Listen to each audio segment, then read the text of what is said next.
The Accidental Entrepreneur is brought to you with the help of our sponsor, AWeber, the world's leading small business email marketing and automation service provider. Since 1998, AWeber has helped more than 1 million small businesses and entrepreneurs through its suite of web-based email marketing, automation tools, and education. AWeber, the best option when it comes to marketing your business. The podcast is also brought to you by the Alternative Board. Since 1989, the Alternative Board, or TAB, has been one of the leading peer advisory and business coaching organizations for independent business owners and CEOs across the world. By facilitating peer advisory boards, private one-on-one coaching, and strategic planning services, TAB helps business owners improve their businesses in ways that change their lives. And be sure to connect with our affiliate sponsor, GSM Growth Agency. They're boosting e-commerce businesses to 6 and 7 figures in revenue and cover everything from ads and social media influencers to making your website better. GSM Growth Agency focuses on taking businesses from startup success to bigger success, going above and beyond to make sure growth sticks around. They're all about cool ideas, lasting partnerships, and making your mark in the e-commerce world. And be sure to support the podcast by ordering some logo merchandise from our online store. Listen to all of our sponsors' commercials later in this episode and follow their links in the show notes to learn more about their products and services. All right, welcome to another episode of the podcast. I'm Mitch Beinhacker, your host. We got a great guest today, and Corey's a podcaster, so that's always makes for a good show, good equipment. And we'll have him on in a minute. If you are listening on your favorite directory, leave us a 5-star review whenever you can. I don't know if you can do that on every directory, but whenever you can. And if you're watching us on YouTube, subscribe to the channel, like the channel. So keep guys like Corey and I connecting to make some good content. So let's get on with today's show. The information provided in these episodes is for entertainment purposes only. It is not a guarantee of success or to be construed as advice of any kind. You should always seek advice from local licensed professionals before making any decisions. The dictionary defines an entrepreneur as a person who organizes and manages any enterprise, especially a business, usually with considerable initiative and risk. People often start a business without much choice, perhaps due to a job loss or just being dissatisfied at work, and they come up with an idea they just know can be successful. They become entrepreneurs by accident. That is to say, their success or failure happens by accident, not with intention. My name is Mitch Beinhacker. I'm a corporate attorney and a business advisor. You're listening to The Accidental Entrepreneur, my podcast about how to achieve success on purpose, not by accident. Join me along with our monthly guests, where we share our knowledge and help you get a hold of your business. And now on to today's episode. All right, Corey. So thanks. Excuse me. I drank my little Fresca here. I like Fresca. Do you ever? Fresca's good. We drink La Croix here. Yeah, we drink a lot of that stuff too. It's French water. Yes, exactly. Yeah. I was looking at you. Where are you located, by the way? Born and raised in Los Angeles, still here after, many years. Nice. So it's 3 hours behind me. It's like noon. Yep. Okay. Where are you based again, Mitch? New Jersey, right outside of New York City. Okay. So it's 3:10 here, 3:11. Yep. So we're my dad is from upstate New York, but he and my mom moved out here because of the weather. Apparently, it was really nice, much nicer than it was. Where in upstate New York? He grew up in I want to say Hoboken, but that's not it. That's New Jersey. Hoboken's New Jersey. Like the Albany area somewhere. Yeah, up north of Lake George, Albany. Yeah. Because we had a house in upstate New York, but not that far. Nice. Up. Yeah. That area is nice. I guess you don't get back. I did when I was growing up. I did get back once a year. I'd visit my cousins. So I was the only family member out in LA. Everyone else is in Texas and New York. California cousin. I was the California kid, and I mostly went out there. And I'm an only child, so it was it was great to go out there. I didn't get to go out there enough, I think. Yeah. Got it. All right, cool. So why don't you take over the show? Let's go back to your history. Talk about, your training and your, corporate experience, things you did, because now you're consulting, but you weren't doing that before. Yeah. Yeah, so I would consider my whole career is heavily focused in the advertising and marketing space. I started in the advertising marketing space when I was a child. I was actually recruited by a talent agent to be an actor, actually, since I live in LA, because everyone's an actor here. Of course, right. So I starred in the very first Chicken McNuggets commercial ever aired, and that was Really? Yeah, absolutely, yep. And that began my acting career. Of which I did a handful of national commercials for big brands like Igloo Ice Chest and what they call Matchbox cars. Yeah. My neighbor is playing music. It's weird. So I apologize about that. Okay, good. No. I was like, that's not normal. You can't hear the lawnmower out here, can you? No, I can't. Yeah. Okay. So we're good. Condenser mics. Yeah. All right. Do you ever notice that it's louder in your headset than it is outside? I don't understand the acoustics of that. It's offensively loud, yes. Yeah, but you take them off, it's not as loud. I don't know. I can hear people talking in the other room in my headset. You can't hear it, and I take it off. I can't hear it. Yeah. It's bizarre. Like drop a pin type of thing. Yeah. So did you get free Chicken McNuggets? I mean, that's the big question, right? Well, the thing is that the whole setup was I was sitting at in a McDonald's where they were shooting the commercials. They had the whole production crew. They had the camera like right there. And I had to eat the Chicken McNuggets, and I had to look in the camera, and I had to say, McNuggets.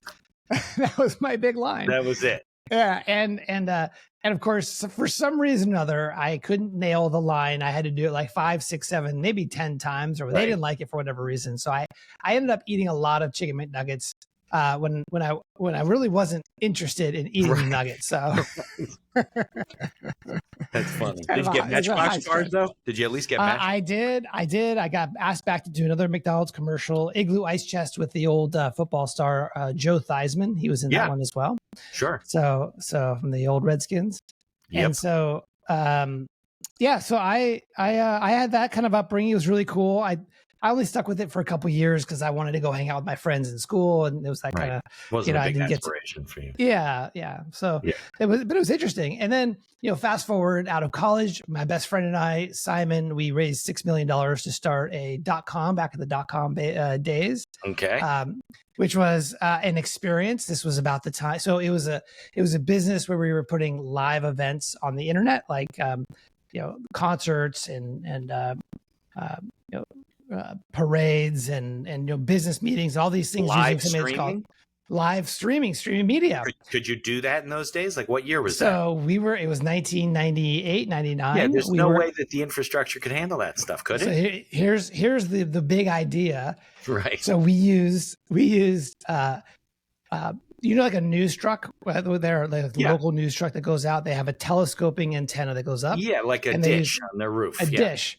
So this was just at the birth of a new technology, which was a digital microwave instead of an analog microwave. Okay. And so what we would do is that we would be on live on location at a big concert, let's say, and we'd have our truck outside the venue, and we'd have our cameras recording the venue, and that feed would go into our truck that would get digitized, and we'd put it up into the dish, and that would be sent over to a top of a building, which was connected to another top of the building, which was connected to a DS3. If you know what that is, it's like a super high end. It's a very fast connection. In any event, it turns out that it was early. Like we were early because while we were shooting these amazing venues, these amazing artists using broadcast quality equipment and the best streaming technology, turns out that everyone connected to the internet back then was on a 56K modem. They couldn't watch it because of their end. Right. Meanwhile, dial-up modem, right? 56. That's a dial-up modem. Like the whole thing. So they get one frame a second. You couldn't even download a picture on a dial-up modem. Remember, one line at a time. Yeah, this was, and it was all through AOL. Everyone was on AOL at the time, and so it was it wasn't the product. I think we were potentially a little early, but of course, this is the time that Mark Cuban sold his streaming media business, Broadcast.com, Broadcast.com, to Yahoo for $5.7 billion. Right. And so it was a big moment in streaming media. We thought that we were going to be the next WizKids, sell our business for $1 billion, become the next tech celebrity and all those great things. But 2 years later, we went out of business. I think in part because we were selling to media and entertainment businesses. Mm-hmm. And my partner and I, we were just two tech kids that we started this thing. We had some investors who wanted some of the action. Back then, it was the stock market was going nuts and everyone was like making, getting rich. Right. And so we got the money, we did the thing. It turns out that you need to know people in the media and entertainment industry to actually get business in this world. And so we didn't have any connections. And that was a big sort of roadblock for our ability to kind of get this business off the ground. Obviously, there was other technological challenges that we had to overcome too. But you must have learned a lot, right? You learned about raising capital and running the business, and I'm sure you had to have a business plan if you're raising capital. You got to do that, right? Yeah. So it was. We were very green kids. Luckily, we had a lot of adults around us who could help to kind of guide us. Well, you may appreciate this. One of the ways that we raised money was by doing a reverse merger with a publicly traded company. So all of a sudden, at the age of 23, I was a CEO of a publicly traded company, which was, again. So you reverse merged into a public shell, basically. Shell. It was a shell business. Yes. What do they call them? A SCAG? What do they call them these days? They call them SPACs. SPACs. That's it. Yeah, So exactly. I did that. I did that back before it was cool. Right. So for people listening, what Corey did was there was a publicly traded company. It probably didn't have a lot of value to it at the time, but it was already on the pink sheets. Right. So instead of going public, which you would normally do, he reverse merged his company to take over this company. And now he's automatically on the market and could sell his stock. Right. Right. Okay.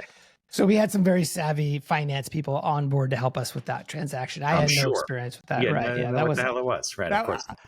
My only job was making money with the business. I didn't have to worry about this other stuff, which was good. My partner was the technology guy. He was the guy with the dishes and the cameras and the you were the sales guy, like getting the job. I was the sales market. Exactly. Okay. Exactly. So that was my gig. What you're doing now. Right. Okay. Yeah. And so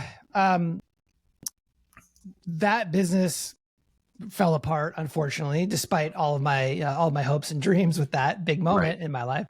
I ended up going back into finance, went to work at Morgan Stanley, was what they call a financial advisor. I was a retail broker. Right. Went through that. And you're still young at this point, right? Yeah. I was like 24, 25. Yeah, right? That's my son's age. Yeah, exactly.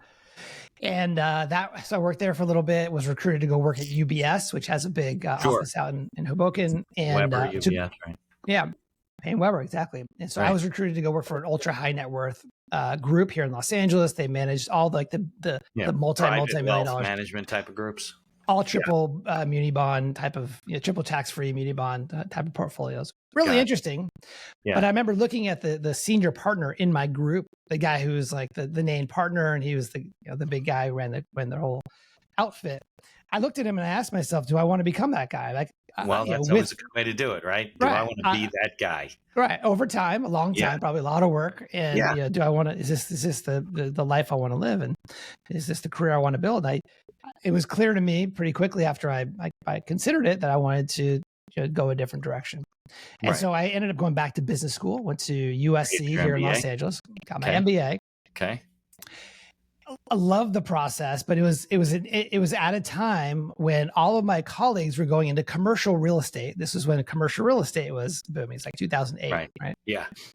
And I decided to go back into my internet space because I loved what I did with the streaming media, and then I did some marketing consulting on the side. So I really felt like that would be a great opportunity for me to lean in.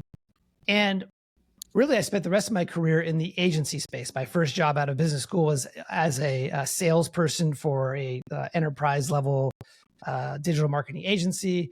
I sold selling advertising or whatever. Google PPC and SEO effectively. Right. Yeah.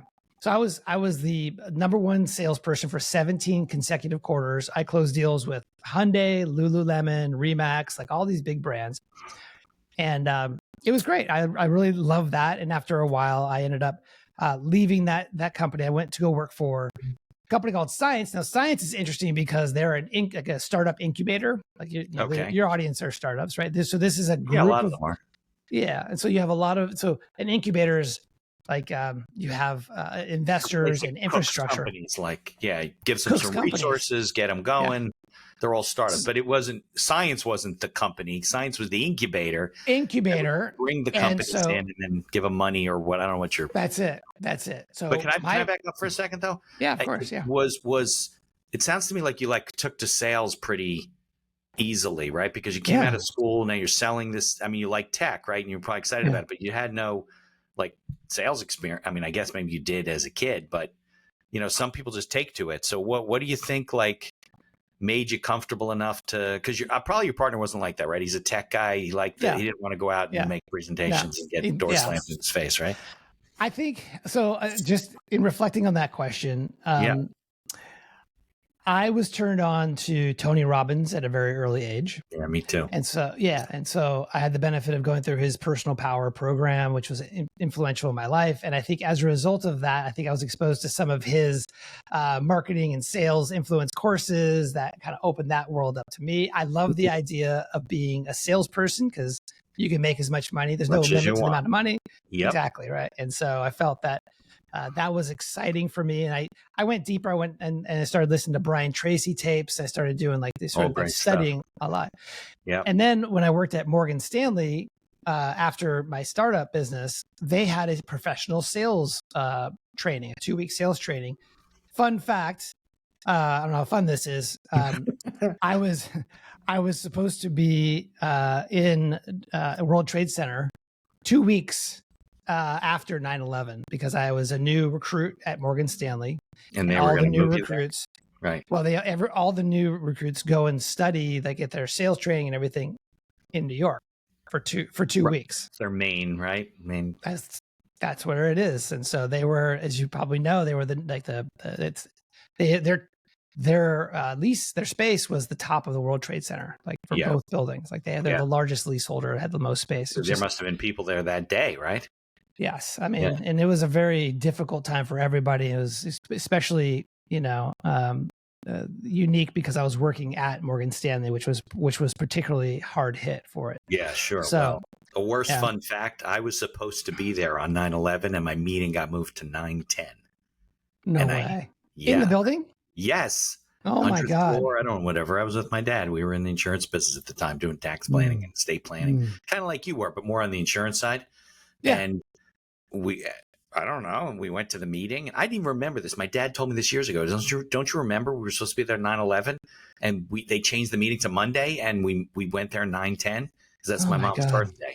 And just freaky shit, Yeah. Yeah. So if they could have changed your training, you could have been there. Oh yeah, absolutely. If I got hired 2 weeks before I did, it would have been the other class. Every 2 weeks, exactly. Yeah. And so, ironically, we're just watching the 9/11. We're filming this at 9/13. So my family and I are watching the 9/11 documentaries right now. It's very profound. Yeah. In any event, so the Morgan Stanley sales training, they moved it to San Francisco, and the training was world class. This was about the time when sales was really adopting the consultative selling approach, which is much different than the transactional selling. Okay? Right. So the transactional traditional selling is you're in front of a prospect and you tell them, hey, I have something great for you. You should really check this out.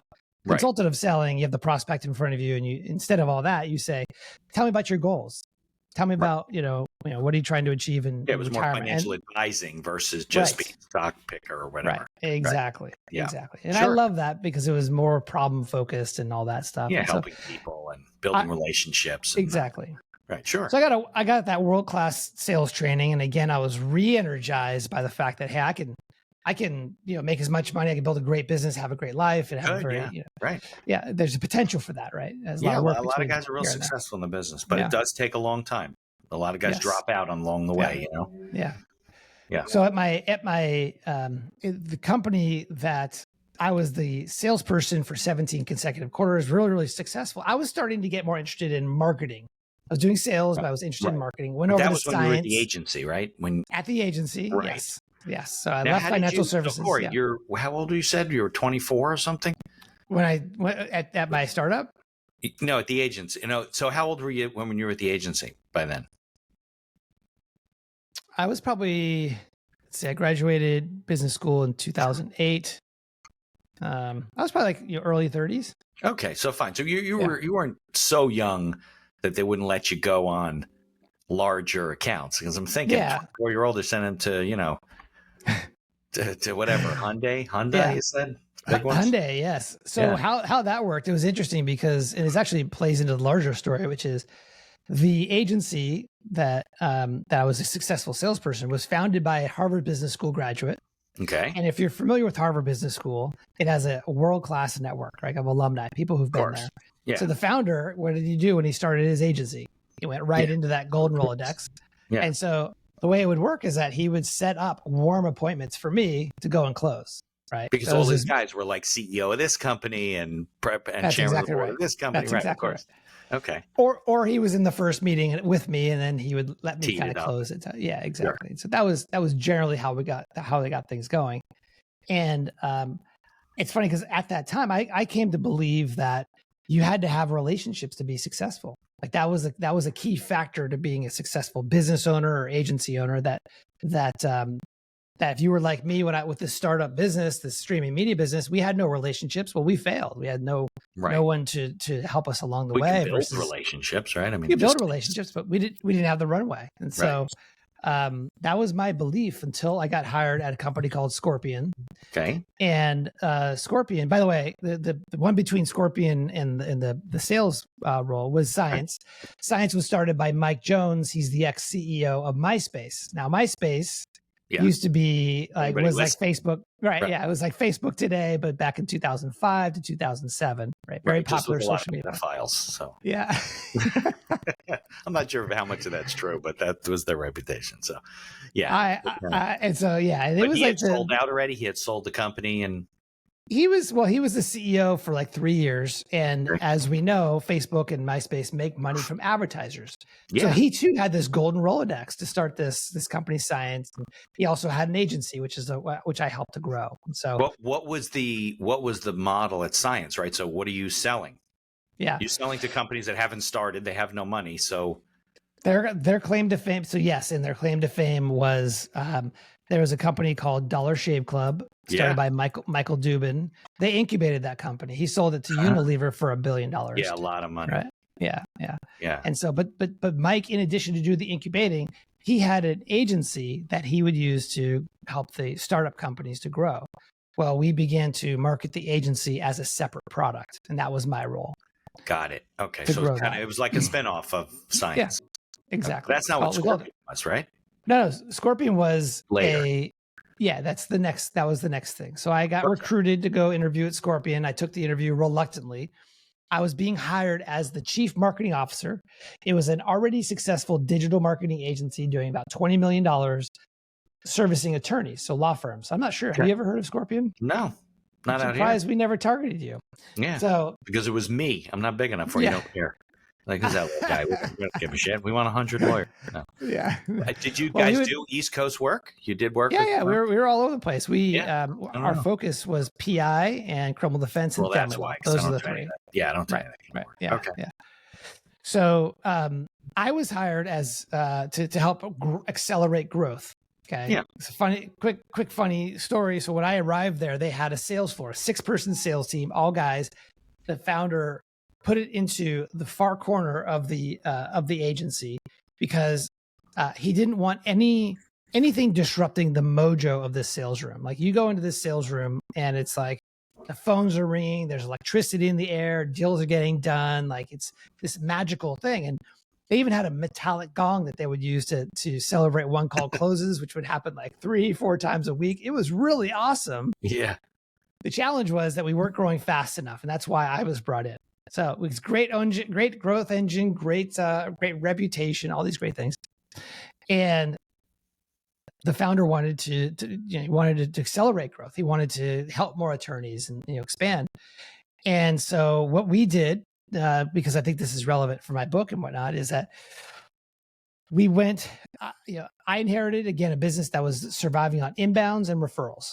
Relationships, but they're doing 20 million. I mean, I don't know what 20 the million was. Maybe they were spending 19.5. I don't know, but it was pretty good. It was pretty good. Back in those days, we were getting a lot of money from Google and all these things. But the founder had a huge appetite. It was driven by his heart. He really wanted to help a lot of businesses. And so what we did is we did what most people do when inbounds aren't enough and referrals aren't enough. You go out and start doing outbound. Yeah. And so we literally bought a list from Dun & Bradstreet and we gave it to the 6-person sales team in this sales mojo room. And we encountered a lot of sales resistance. They did not want to pick up the phone and start cold calling. They liked picking up the inbounds and making money. Like they didn't want to have to do the uncomfortable cold calls. Right, and uncomfortable. Exactly. Right. Yeah. Yeah. It's no one wants to be rejected 50 times a day. No, like who wants to do that?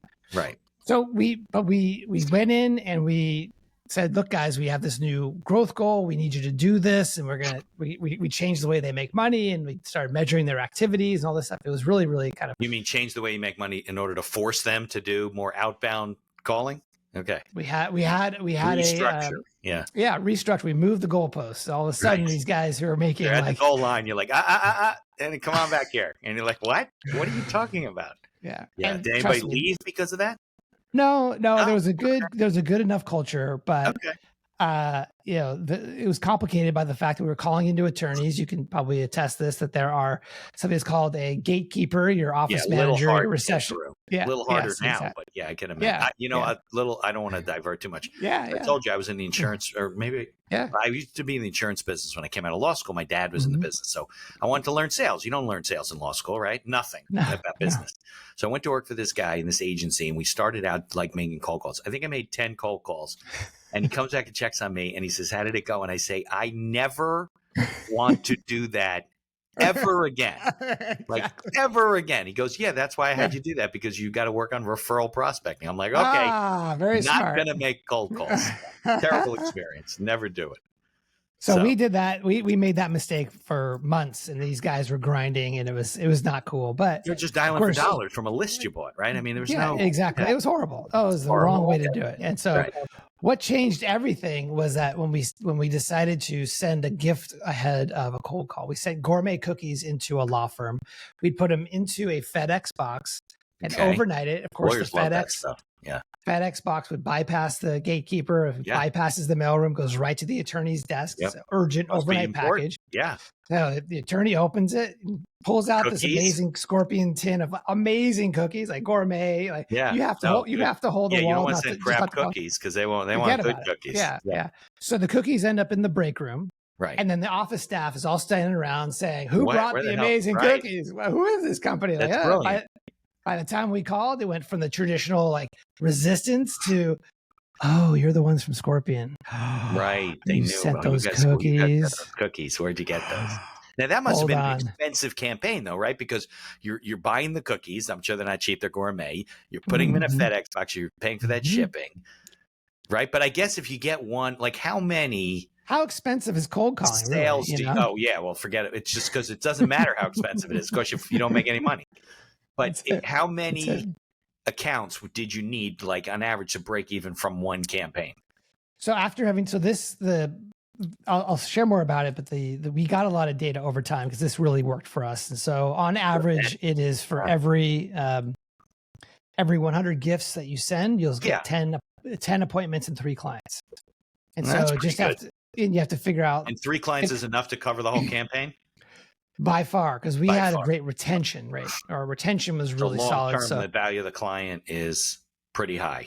Right, exactly. We just had an acquisition problem. We needed to find more people. And so we were willing to spend on the front end to get them in. You came up with that idea? Who came up with the cookie idea? The founder did, believe it or not. Someone sold them on it. He's like, "Why not? Let's try it." And so he decided I had to run the play, and it worked so well. We're like, okay, there's something here. And so we ended up, eventually my marketing budget was, for everything for Scorpion, was $6 million. That's including conferences, events, inbound content. We did a bunch of podcasts and stuff, gifts. I wasn't just cookies, but gifts. Well, guess how much 30% of their gross revenue. Yeah. That's a lot. Well, guess how much we spent on cookies every year. Yeah. Out of the 6 million, a third. Half $3 million. $3 million. And it wasn't always cookies. I should say it wasn't always cookies, but it was a gift that was sent to a cold prospect, not a warm prospect. No, because you don't need to. Right. Yeah, exactly. Yeah. So our sales team grew from 6 people to 100. We had every single sales. That was about 60 salespeople as more infrastructure out of the 100, but support each people, of the out of the 60, each of them got gifts sent to 250 of their leads every quarter. And their job was not cold calling, just following up on the gifts. Right. Yeah, now you're getting through. Yes. Right? Yeah, no, that's Yeah. brilliant. Yeah. I mean, it's expensive. Not everybody could do that, but No. you know, it's a good lesson, right? If you find a prospect, there's somebody you don't know, you want to get in with them, you got to do something spectacular. Exactly. You want to make them feel like a VIP out of the blue. Like, who is this person saying me this amazing thing? Okay, I'll take their call. Yeah, exactly. There's a story like somebody did with Trump. They wanted to get in, and they sent him a chocolate replica of one of his yachts, something like that. There you go. That would get somebody's attention. Yeah. Yeah, absolutely. I love that. And so that was one of the keys to our growth and our success, was doing that sort of what I call gift-based outbound. Okay. The other thing is we while we were initially focused on the attorneys, we also wanted to expand into additional businesses, different industries or verticals. And so the next vertical for us was home services, which on paper, it looks pretty similar. They're both local service businesses that also get a lot of leads from the internet. But the way that we did it, I think, is unique and beneficial, which is that instead of just having the salespeople who are selling to attorneys also sell to plumbers, we built up a whole separate division. Okay. So, and a plumber would talk to a salesperson who only talks to plumbers, and the account manager only worked with plumbers. And so we basically built a separate business unit that had a different P&L and president. Specialized. And these were trades that worked in the homeowner industry. Correct. Home services. Right. Right. And so we basically repeated the success in the attorney/law firm space with home services. We also went into franchise, multi-location businesses, and medical. And that approach really helped us to get to well beyond $150 million in revenue in 6 years. The model was the same, basically send them something spectacular. Yeah. And then they'll take your call. And that was one of three sort of legs of a stool of a sort of a marketing and sales approach, strategy, which was gift-based outbound. So the other one is what I call relationship-based marketing, where you're going and spending time at conferences and associations, you're speaking on stage, like really going places and breaking bread with your prospects. Being seen is really important. Yeah, building value, right? Right, authority, exactly. The word, right? Building authority. Exactly. And then the last one is inbound. The third leg of the stool is inbound, which is effectively, for me, it's putting your brand message and offer in places where your buyer, when they're actively buying, that you want to make sure you're visible in those moments. So those are things like, paid search, SEO, even doing content is inbound for me, because people are researching their problem. They're trying to, listen to podcasts. Well, that's the goal of all marketing, right? You want to be there. Yeah. When the accident happens. Yeah. Exactly. When the person says, I need a mattress, and then the thing pops up and says, oh, you ought to buy purple or whatever the hell. Yeah.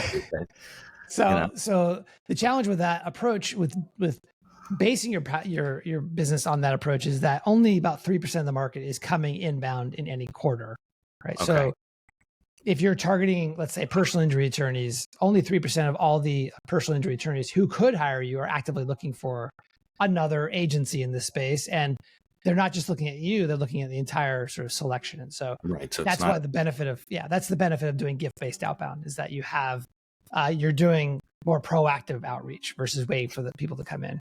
Interesting. I had a guy on my podcast. He's in sales and marketing too. He sent me out of nowhere. I get this box, right?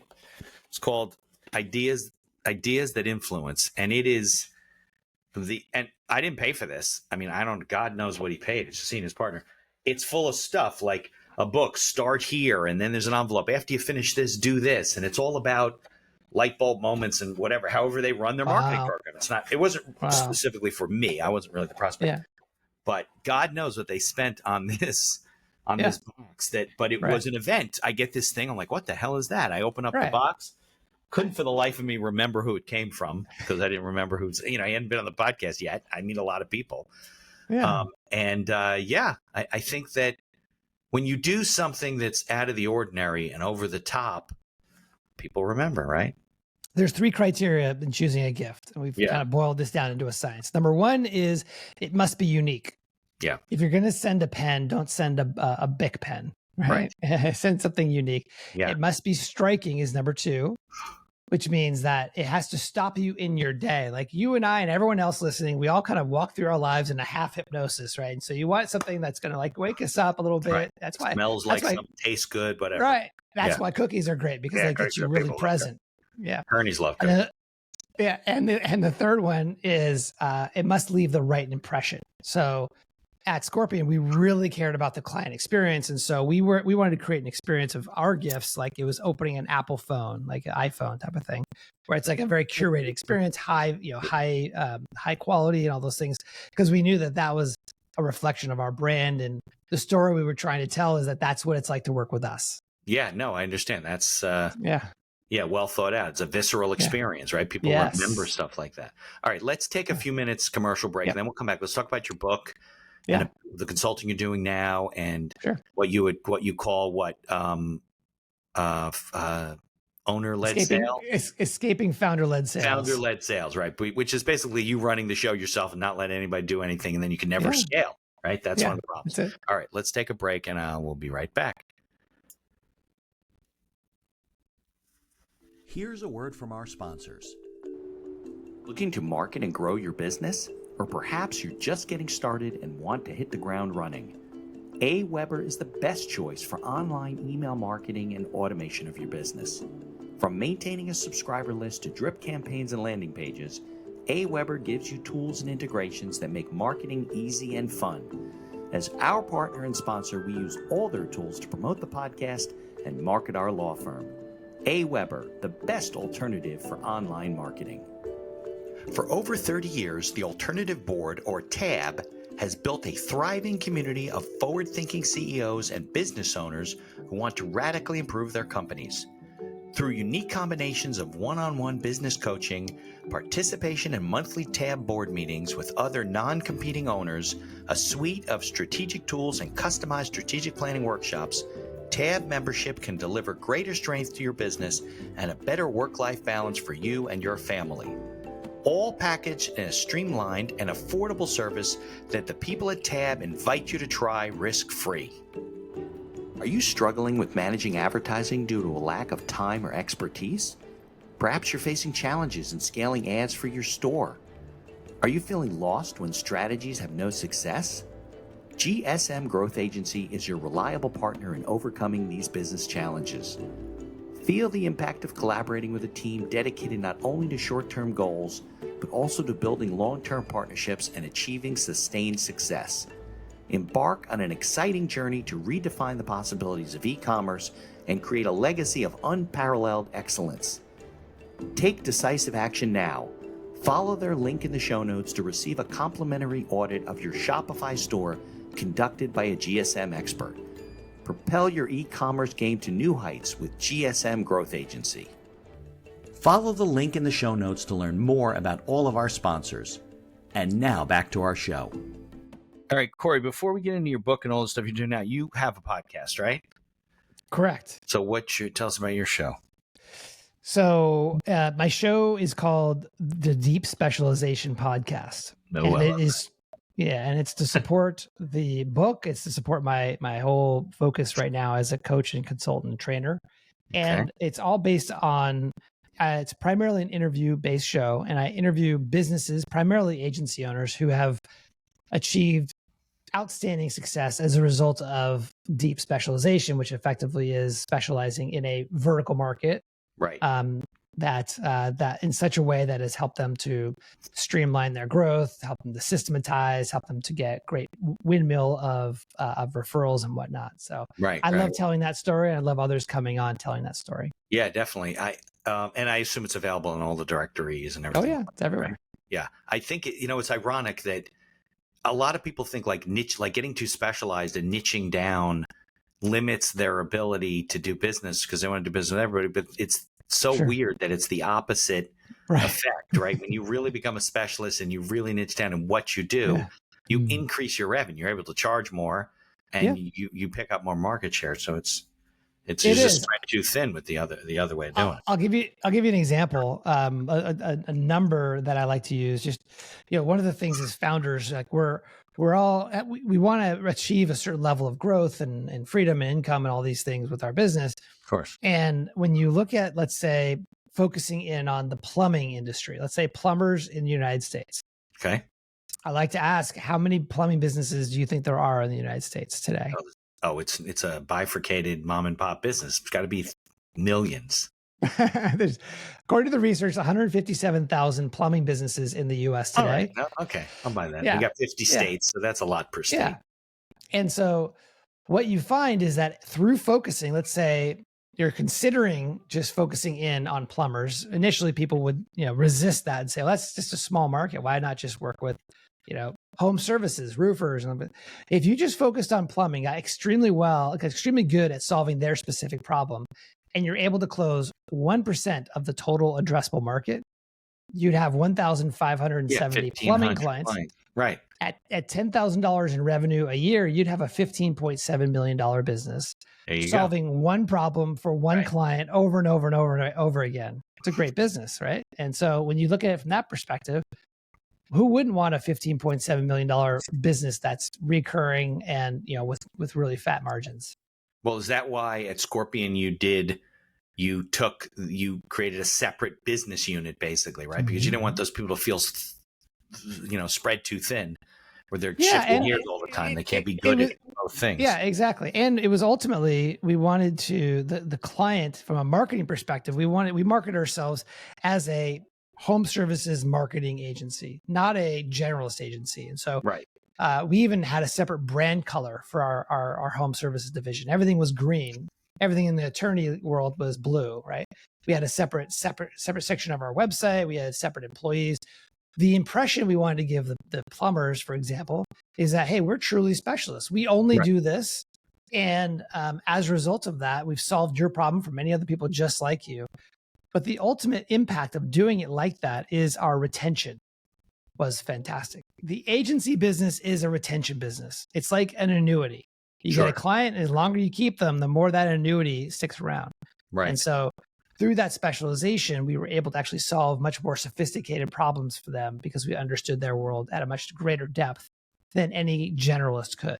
And all the marketing was separate. Like you didn't market the company and say, oh, we never did national. We did this and we did this. Yeah, we never did national marketing. It was, I had someone on my team as a chief marketing officer who was only dedicated to marketing us in home services. What did that mean? That meant we did our own podcast. We went to all of their conferences and trade shows. We had amazing experiences at those trade shows. We would do the gift-based outbound stuff only to attorneys, right? And so we would advertise in the publications within the different trades and whatnot. Right. And it was all about how we help solve problems for plumbers, for example.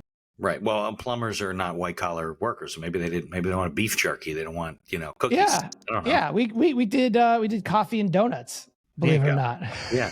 They're probably good coffee, right? Yeah, exactly. Yeah. All right. So let's get into your book. I want to try something. If I do the screen share, let's see if this works. Yeah. Hold on. Let's share. Can you see that? Yes. Bingo. Okay. I was just going to hold it up, but you got it. There you go. So that is your book. It's on your Corey Quinn website, and we'll put a link in the show notes. Perfect. I don't know how to get back to you here. Let's see if we can go back. I can see it above there. So now we can go stop sharing. That's cool. I can see you at the bottom. You see me at the bottom? I got you. Okay, cool. Oh, you learn something every day. Okay, let's go back over there. And so tell me about the book. Tell me about founder-led sales. What's the problem? Sure. We'll talk about all that stuff because it is a huge problem. People come on, they talk about scale, and they don't understand that you can't scale a business just because you want to. Right. It has to be set up right. Like you couldn't, if you came into that business, Scorpion, right? And they were doing, let's say, 2 million in sales. They'd probably be a small organization. They have people working for them. You couldn't take them to 100 million in sales without restructuring their whole. Absolutely not. Yeah. The interesting thing about the attorneys is that when they were calling into Scorpion to work with us, guess what they didn't care about? Guess they didn't ask about? Oh, can I talk to the founder? Like they didn't know who the founder was. That was never part of the conversation. What they cared about is, can you solve this marketing problem for me? Because I'm an attorney and I want better cases. Right. The founder was not part of the equation, right? And so the founder is not dependent in most, pretty much any business scenario. So there's 3 problems that cause people to stay in this founder-led sales role. They keep them really stuck there. And the first one is when a business that doesn't have a clearly defined target audience, when they're just saying, yes, I'll do business with everyone. Right? Everyone, right. And I'll give you an example. As a friend of mine, Alex, he started his agency as a generalist, right? He was very happy to be in business. He did what most people do, which is just contact all your friends and family and whoever your will old give you school business, mates. you'll do it. You Hey, gotta pay your bills. I'm an agency. Who needs a website, right? Right. And so he did websites for everybody, including the local ice cream truck guy. Like he was in business, and it was great for a while. He loved being in business, but after the days, months, and weeks, months, and years went by, he started to get frustrated because he would go into these sales meetings because he was the only sales guy because it had to be him because no one else knew what they were selling. Better than him, right? Yeah, exactly. right, exactly.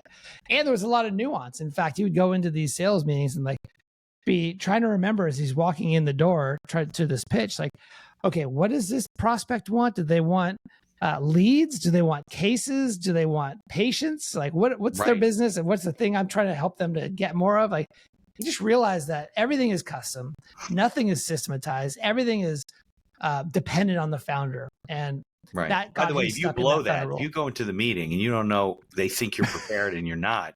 Right. You just wet Forget the bed, about it. whatever. Yeah, exactly. So nothing was repeatable. Everything was custom across the business. And so when he ultimately decided to specialize in medical practices, and now he's a very successful agency owner in that space. He's doing more than 8 figures. Very, really good. So that's the first problem, is just not being clear about who you're targeting. The second one is having what I call watery positioning. Now, as a marketing agency, or maybe as an attorney in your case, we're very technical. We understand the product very well, but most of our buyers are not technical. They don't understand the nuances between your AI versus someone else's AI and all of these things. And so as a result of that, you end up missing out on opportunities. You end up losing to deals that you shouldn't lose, to competitors that are worse than you. Like, all these horrible things happen. So I'll give you an example with that. So there's a guy who ended up hiring me. His name's Tom. Okay. Tom was a CEO of an agency. Okay. It was founded by an attorney. Okay. And the first agency's client was the attorney's law firm. They were wildly successful in growing this law firm from 0 to 16 million in revenue per year. Great success story. And Tom hired me because he was like, why can't we get more attorneys? Like, we have this great success story. We're founded by an attorney. Like, there's something wrong. Of course, I go to his website lining up at our door and leaving notes. Can you see me in the morning? I can't understand why it's not happening. Work that way, right? Of course. No, it doesn't. I go to his website, and on the homepage of his website, it says local marketing for local businesses. That's all. Nothing about attorneys, nothing about their success story, nothing about the fact that they were co-founded by an attorney, nothing. And so they again were losing deals to competitors, right? Were not positioning themselves. They were not communicating clearly, like, hey, we are experts. We have all even the inbound stuff, right? They do searches. They're not coming up. Nothing. They missed the mark, right? So that's number 2, is the watery positioning. Okay. And then the number 3 is, and this is a tricky one, which is the charismatic founder who maybe is a part of Tab or Vistage or these companies that have a fantastic network, and they're just dependent on that founder going out and going to the meetings and just getting more deals. Law firms are terrible like that. Right, exactly. So as a result of that, you have to say yes. You get stuck saying yes because it's just a reliable source. Of course, you're just reinforcing all of the variety. Worse. Yeah, exactly. Yeah. And so that is another challenge when you're just dependent on the founder. And so, of course, the way to get out of that is to, number one, choose a very specific focus vertical market that you want to focus on. Have really hard-hitting, great messaging and positioning that communicates that, hey, we're a specialist in your world. We understand your problems. We've solved them for other. Right. And then it's also about the last step, which is truly building up a system that allows the founder to step away from the sales motion. Right. It's the E-Myth, right? I mean, it's the E-Myth. Exactly. It's the franchise prototype. Right. Or you can, die on your own sword. Yeah. I mean, because I don't care, even if you like to work hard and you like doing all that stuff, eventually you're going to burn out. Eventually you're not going to be able to do that. And then you have nothing that's sustainable. Yeah. And another way to look at this is you want to build a business that everyone wants to buy, but that you don't want to sell. And what that means is that an acquirer is going to come in and value a company at a premium if the founder is the business runs whether or not the founder is involved, right? Because when you acquire a company, the founder is no longer involved emotionally and probably physically either, right? Right. No, I mean, you might keep him on for the transition period, but you don't. If the business is so dependent on him, you got nothing to sell. But if you built that business, why would you sell? Because you're no longer dependent on. Exactly. It begs the question, right? If you build it right, you wouldn't sell it. You're selling it because you didn't build it right.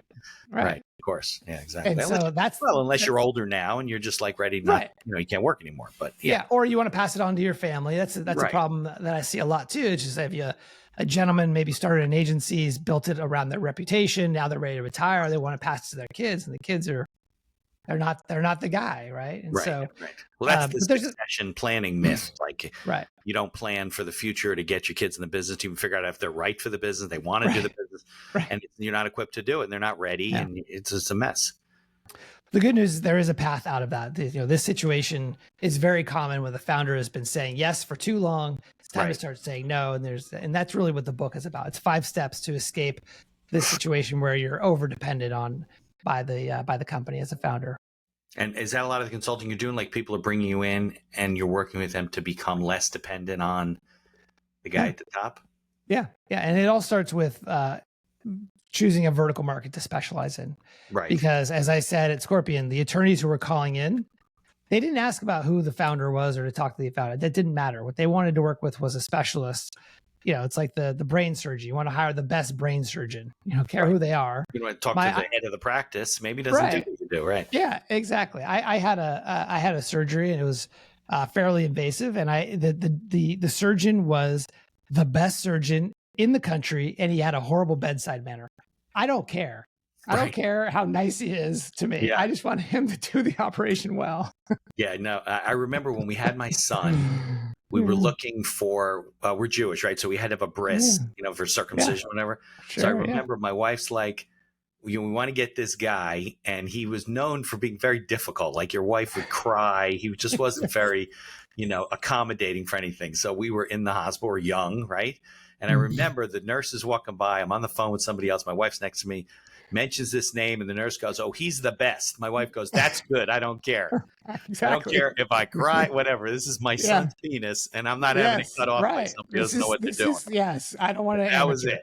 Yeah. There's a Curb Your Enthusiasm episode about that. That's like that. Yeah, I'm not surprised, Larry David. That's so funny.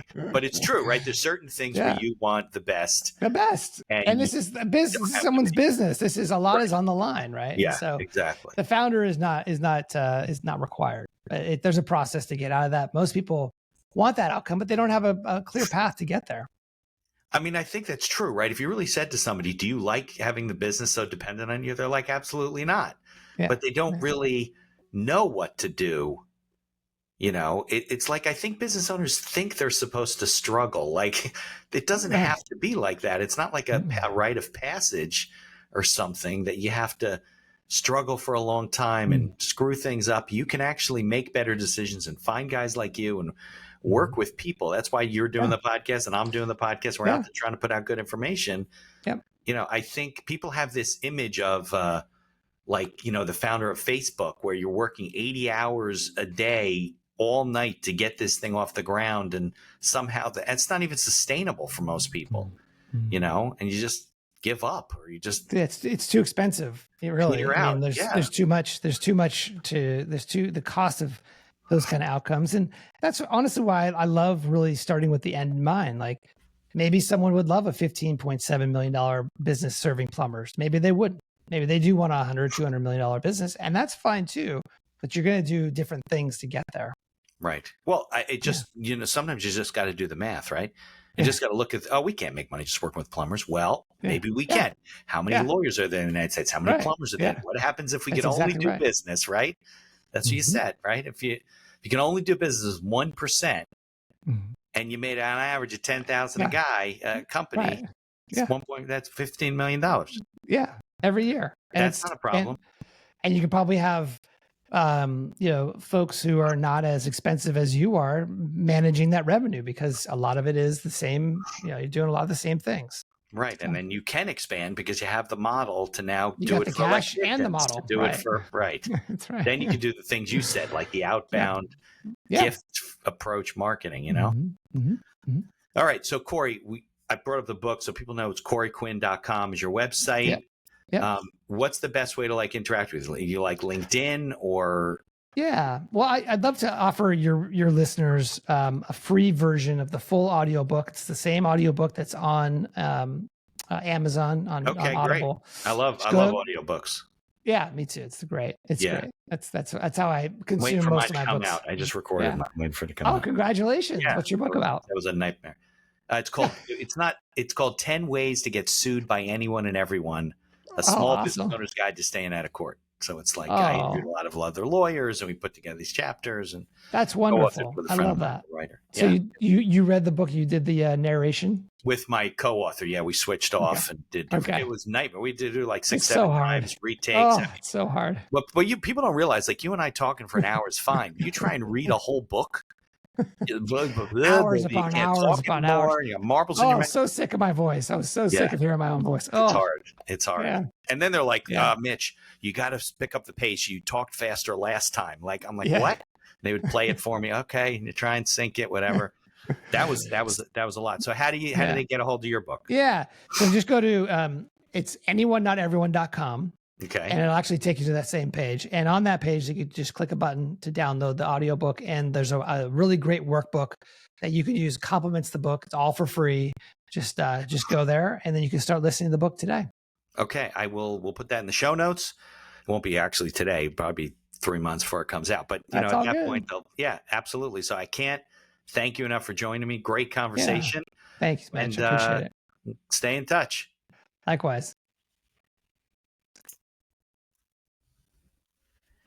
Thank you for listening to this episode of The Accidental Entrepreneur. Opening and closing music written and performed by Howie Moskovich and made to order music. For information about Howie and his music services, please follow the link in our show notes. If you like the podcast, please tell others about us. You can find us on Apple Podcasts, on Amazon Music, Spotify, Google Podcasts, and most of the other podcast directories. If you like what you hear, please leave us a 5-star review and feel free to share our episodes on social media. If you have any questions or comments, ideas for the show, or you'd even like to appear as a guest, reach out to us by email at info@beinhackerlaw.com. The Accidental Entrepreneur is hosted by Mitch Beinhacker and produced by Beinhacker Law. If you'd like to learn more about our business and legal services, you can find us on social media or visit our website at beinhackerlaw.com. Thanks for listening, and be sure to subscribe to our feed to be notified of all future episodes.